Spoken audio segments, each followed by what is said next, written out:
부탁드리도록 하겠습니다. 자, 저희는 첫 번째 이슈로 한번 넘어가 보겠습니다. 오늘 최민희가요. 그저께였나요?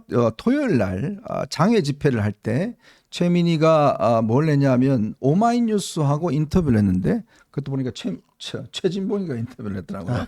자, 인터뷰를 하는데 이제 이 그 1심 선고에 대해서 이런 이야기를 했습니다. 비명계들이 이제 움직인다는 이야기가 있으니까 제가 당원들과 함께 죽일 것이다. 비명계가 움직이면 쏜다. 뭐 그거 아니겠습니까? 아니 이게 지금 말이에요. 정말 막걸리예요. 저는 저 영상 볼 때까지 기사 제목이 진짠가 싶었어요. 네. 깜짝 놀랐어요. 근데 영상이 생생하게 존재하더라고요. 그만큼 자기 정치 생명에 위협을 느낀다는 생각이 들었어요. 친명으로 똘똘 뭉친 사람들이 이게 함께 묶여 있다가 이재명하고 함께 날아간다는 생각이 드니까 비명계를 지금 죽이네 마네하면서 아예 싹도 못 피게 그냥 누르려고 하는구나. 굉장히 민주당에서 지금까지 강성으로 했던 사람들이 이게 이재명 혼자 끝나는 게 아니라 나도 위태로워지겠구나. 그런 위태로움을 느끼니까 저런 발언을 했다고 생각을 해요. 야, 그 정말 민주당은 움직이면 죽습니까? 그러니까요.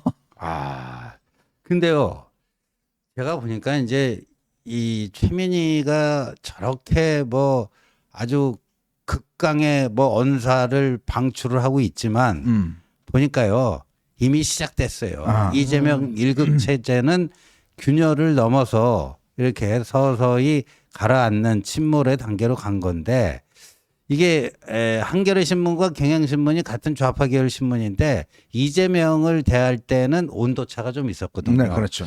경향이 좀 비교적 이재명에 대해서 비판적인 지적도 꽤 했지만 한겨레는 더욱더 뭐 진영 논리에 더 충실하다고 그래야 될까요? 비판보다는 이재명을 방어하고 옹호하는 쪽이었는데 네. 근데 이 판결 있는 다음 날 경향은 1심 판결에 대해서 뭐 불복을 한다던가 그걸 뭐 거리 투쟁을 통해서 이런 거는 좀 아니다 이런 사설을 실었는데 아니 오늘자 한겨레 신문 사설 보면요. 네. 제목이 이렇습니다. 이재명 1심 판결에 과도한 정략적 대응 자제해야. 과도한 정략적 대응 자제해야. 그 문단 읽어보면요. 이 대표의 선거법 위반 1심 선고가 정치권에 상당한 충격파를 던진 것은 사실이다. 그러나 아직 상급심이 남아있는 데다 재판 중인 재판들도 있다. 선고 결과를 놓고 과도하게 반응하거나 정략적으로 활용하는 것은 여야 모두 자제를 해라 이렇게 얘기를 하고 있지만요. 이 민주당 부분에 가서는 이렇게 얘기해요. 상급심 법정에서 무고함을 다투는 것을 넘어 지나치게 격한 감정적 반응을 보이는 건 오히려 역효과를 얻을 수 있음도 유념해야 한다. 최민희야 들어라. 네. 이렇게 되는 거죠. 감독님 그 최민희 사진 자주 노출시키지 마세요. 우리 구독자분들이 속이 좀 안 좋으시다고 그런 컴플레인하는 분들이 있으니까 그걸 그렇게 너무 많이 하시면 조금 그럴 것 같습니다. 자, 근데 제가 볼 때는요. 이게 어떤 위기 상황이 오면 그러니까 저렇게 지저대는 사람들이 사실은 속으로 보면 제일 어떤 면에서 보면 빨리 바뀌어질 수 있는 제가 오랫동안 이렇게 정치권을 보면 말이죠. 그러니까 이 크게 떠드는 사람들이 보면 또 바로바로 또 이렇게 이 변절하고 또 움직이는 측면이 있습니다. 저는 지금 보면 이 최민희가 저렇게 이야기를 하긴 하지만 저게 이제 두려움의 발로거든요. 자기가 가지고 있는 권력. 지금 과기방통위원장이지 않습니까? 네, 그렇죠. 그리고 방송인사 뭐 이런 거 지금 다 최민희가 사실은 최민희 정치 인생 중에서 가장 큰 권력을 지금 갖고 있어요. 이제 그런 것이 자칫하면 한순간에 날아갈 수 있는 가능성이 있다 보니까 저렇게 이야기를 하는 것 같아요. 그렇죠. 그러니까 자기는 이제 인생의 정점 계속 올라가나 보다 생각했는데 지금 그 자리가 회광반조. 꺼지기 전에 불 잠깐 반짝하는 그건 것 같아요. 제가 보기에. 그래서 지금 한겨레마저도 저러는 게 이제 그 좌파에서도 그나마 지능이 있는 사람들은 이런 생각할 거 아니에요. 그나마 국회는 다수를 점하고 있고 네. 이런 상황에서 이재명하고 결부했다가 다음 정권 재창출 뭐 이게 탈환 뭐 이런 거에 대해서 악영향 미치느니 네. 안 될 것 같으면 빨리 정리해가지고 민주당하고 이재명하고 분리한 상태에서 다음을 노려보자. 네. 이제 그런 생각인 것 같아요. 그러니까 지금 최민희 뭐 정청래 이렇게 극성맞게 하는 사람들 같은 경우에는 또 극성맞게 했지만 또 돌아설 때도 극성맞게 돌아설 거거든요. 네. 그러니까 자기도 이제 그때 가서는 뭐 철석같이 믿었는데 이재명한테 속았네 어쩌네 분명히 그럴 거예요. 그러고 또 이제 화끈하게 돌아설 거거든요. 그러니까 저 사람들한테 말의 신뢰를 찾을 필요는 없고 저러는 것 자체가 아 민주당이 지금 분열이 시작됐고 진짜 멘붕이고 그 선동으로 법원을 누를 수 있다고 법원을 굉장히 우습게 봤던 그게 드러나는 것이다. 아마 제가 보기에는 백현동에 대해서 아무 소리 못하는 걸 보니까 백현동은 포기했었던 것 같은데 그나마 그것도 압박을 통해서 100만 원 밑이 될 수 있다라는 헛된 기대를 가졌던 것 같아요. 근데 이게 완전히 깨졌잖아요. 맞아요. 그리고 이 판결의 의미를 두 가지로 이제 분석을 하자면 선거 범죄자에 대해서는 엄벌한다. 두 번째로 아 이건 항소심 상고심과도 안 바뀐다. 안 바뀐다. 안 바뀐다. 제가 분석한 저는 이거 판결문에 대한 내용 거의 1년 전부터 똑같이 얘기해 왔잖아요. 그렇죠. 양형까지 딱 맞잖아요. 이거는 당선 무효형은 큰 카테고리에서 이재명 대표에게 아무리 유리하게 조합을 하더라도 당선 무효형이라는 큰 틀은 바뀌지 않는다. 그러니까 이제 민주당 분들도 알 거예요. 근데 이게 지금 백현동에 대해서 이제 이재명 대표 협박하는데 거짓말이라는 판명이 났잖아요. 네. 그러면 그 판결문을 보면 백현동은 성남시의 판단에 따라서 했다. 그렇죠. 자, 그렇게 되지 않습니까? 맞습니다. 근데 지금 백현동 재판하잖아요. 맞습니다. 그게 영향이 미치지 않나요? 있죠. 그러니까 네. 두 개가 지금 아기가 딱 맞는 거예요. 어. 그리고 이거는 민주당 출신 이수진 의원이 공천 못 받고서 갑자기 진실을 말하기 시작했을 때 맞아, 기억납니다. 김인섭 판결을 보니까 이재명은 빼도 박도 못한다. 피할 수 없고 무기징역까지도 가능하다. 네. 그래서 내가 마음속에 포기가 되더라. 네. 이렇게 얘기했죠. 형사 판결문은 옆 재판부에서 하든 지방의 다른 재판부에서 하든 판결문이 오면은 딱 이렇게 강한 신빙성을 통해 가지고 다른 재판부에서 정말 획기적인 증거 아니면 그 사실관계를 판결을 뒤집질 못해요. 그렇죠. 근데 지금까지 보면은 김인섭에 대한 판결, 이 뭐 공직선거법 위반에 대한 판결 이게 지금 아기가 딱 맞잖아요. 아기가 딱 맞는 거는 이제 지금 진행되는 사건에도 또 아기가 맞는 판결이 나올 수밖에 없는 거죠. 그걸 오늘 아침에 한동훈 대표가 최고위원 회의석상에서 그 딱 집어갖고 이번 판결에 언론에서 그다지 주목하지 않고 있는 포인트 하나 말씀드리겠다 네. 하면서 지금 그 포인트를 얘기해요. 그랬어요? 지금 그 역시 포인트. 제가 촉이 좀. 또 거기다가 또 깨알다가 숟가락 언제 하죠 지금? 참 진짜. 숟가락 언제 하죠 좀 지금? 개그 감각이 좀 그러셔. 그런데 이게 김인섭이 지금 그 항소심에서까지 징역 5년 나와 있죠. 그렇죠. 저기 최종 확정 판결이 제 기억으로는 이달 말인가? 그래요. 대법원이 얼마 안 남았을 겁니다. 예, 그죠? 그렇기 항소시까지 때문에 됐고. 예, 그 이재명 그 백현동 그 재판도 이제 그 김인섭 이제 확정 판결까지 나면요. 그건 뭐 시간 문제죠 이제. 네. 참 이제 이 사면 초과인 것 같습니다. 자, 그랬더니요. 오늘은 또 이 최민희 꼼짝하면 죽인다라고 했던데 또 이 한 명이 또 나타났습니다. 이해식 의원은 바로 김혜경 여사의 수행 비서실장을 했죠.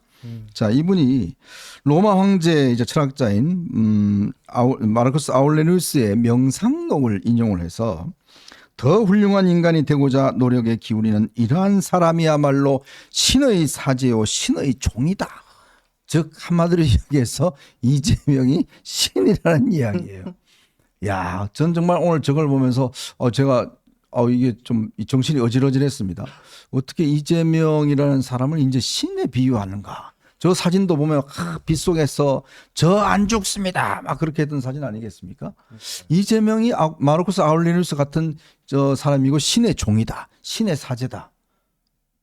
구 변호사님. 기가 막히네요. 신입니까? 저거는 이해식 의원이 평생의 흑역사로 남을 겁니다. 네. 저거는 평생의 자료화면으로 쓰여야 되고 그렇죠. 나중에 이재명에 대한 사건들이 확정이 되고 그 이후에 저거에 대해서 뭐라고 얘기할지 뭐라고 수습할지 정말 수습 안 될 내용을 지금 저렇게 하는 게 지금 당장도 아직은 이재명 대표의 영향력이 무섭나? 네. 이런 생각을 하게 되는 거죠. 지금 계란은 한 바구니에 담지 말라고 저는 민주당 분들이 이재명에게 지금 지배당하고 있는 거거든요. 근데 뭐 DJ 노무현 정신 얘기하는 게 부끄러운 거예요. 민주당을 뺏긴 거잖아요, 사실은. 근데 거기에 있는 의원들이 그거에 대해서 지적하고 왜 민주당을 어렵게 만드냐.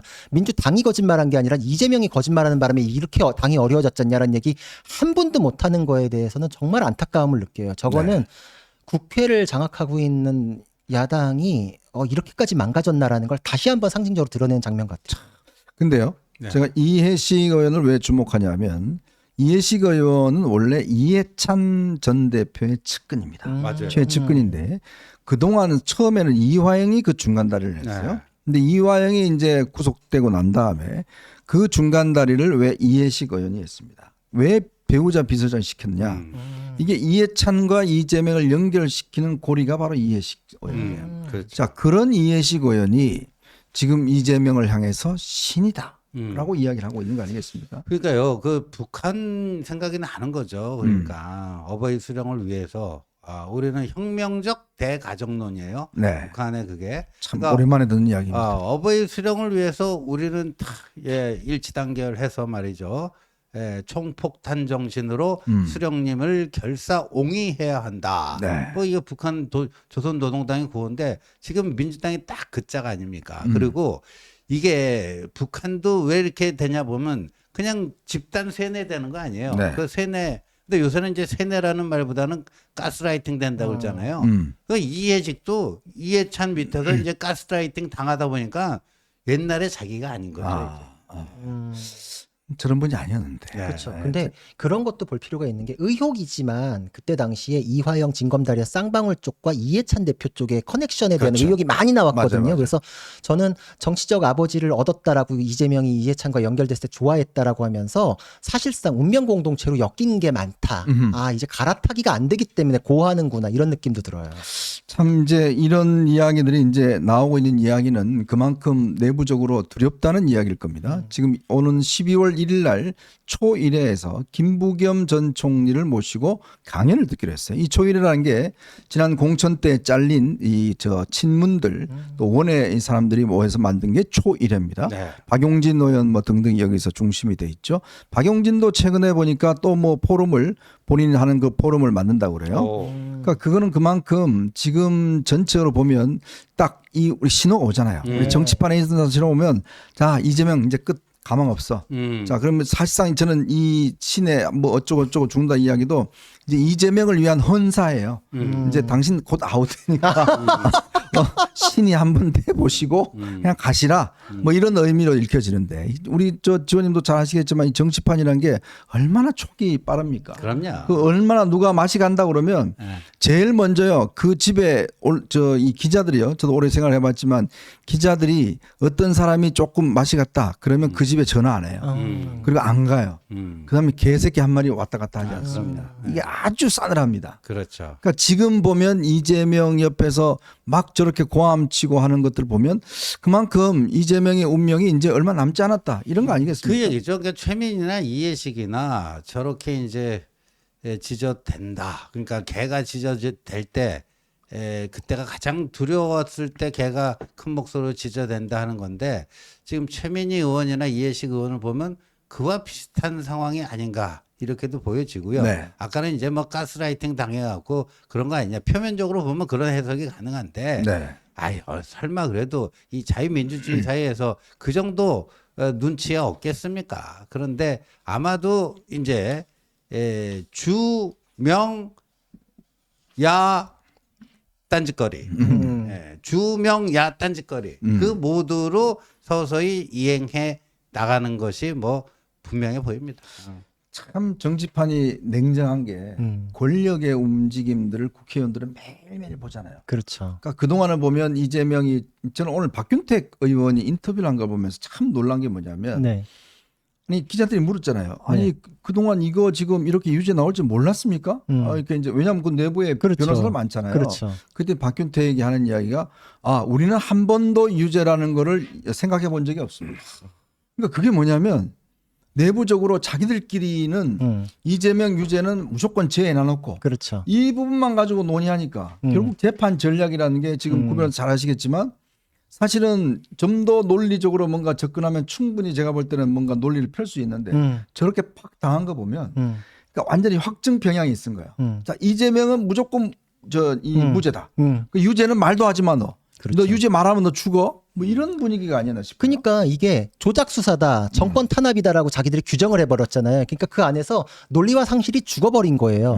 그러니까 보통 법정에서도 레드 팀이라는 게 있어야 되거든요. 맞아요, 그래야 맞아요. 상대방이 이런 주장할 때를 대비해서 난 이렇게 해야지 이렇게 네. 돼 있어야 되는데 안에서 그런 걸로 얘기하는 것 자체가 수박이다, 금기다, 뭐 너는 뭐 정부 쪽이야, 뭐 이런 식이 돼버리니까 아예 그냥 다 말살돼 버린 거예요. 지금 민주당 유전자도 그냥 DNA도 그냥 이재명으로 쭉 이렇게 통일이 돼버렸잖아요. 네. 그러니까 상식이 죽어버렸다. 그리고 저는 또 한편으로 아예 근본적으로 박균택 의원 오늘 막 말도 안 되는 얘기들 막 이렇게 하잖아요. 맞아요. 근데 그분은 이재명의 변호사였잖아요. 그 이유만으로 공천이 됐잖아요.